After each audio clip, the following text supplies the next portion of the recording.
I am Jessica from Nottinghamshire, and this is my Turner syndrome story. And basically, for those who don't really know anything about it, it is a growth disorder that only affects women, and it is a result of a missing chromosome. And it was recognised in me from birth because I had puffy feet, and you can understand that my parents are fairly concerned. I'd never even heard of it before. And when they consulted the medical books to tell me, it referred to us as short of stature and retarded. I personally would like to think that things have moved a lot along since then and wouldn't use the word retarded, because a lot of the ones I know are vets, doctors and teachers. I myself did very well at school. I've got my history degree, just waiting to have my graduation ceremony. I hope to get into teaching one day. So anyway, back to Turner syndrome.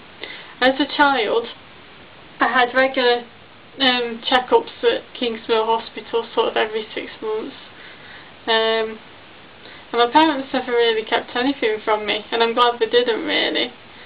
It did used to upset me a little that it might affect my fertility, but as you grow up you do understand that there are other options, so it doesn't really bug me now.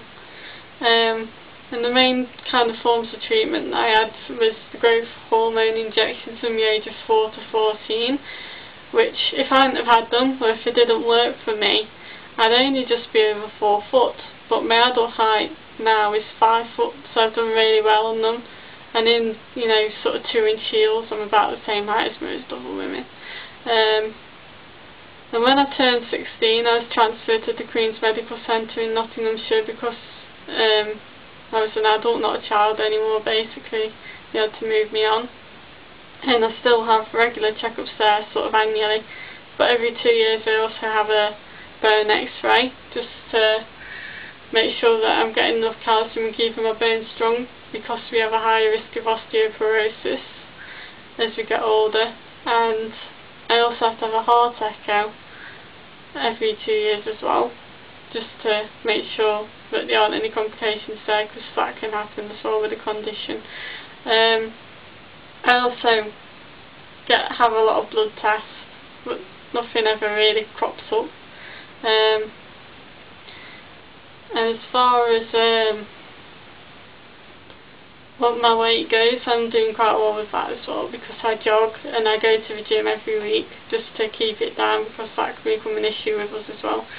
But I have got away with a lot of what the condition could have caused me to have, like hearing issues, so I feel quite fortunate really. And I'd just like to say really that I've lived a relatively normal life, I feel, despite the condition, and I've never really felt any different from anybody else really, any other girls. So this is mainly for, you know, parents of young girls and babies who have the condition, and I'd like to thank everybody who has listened to this story.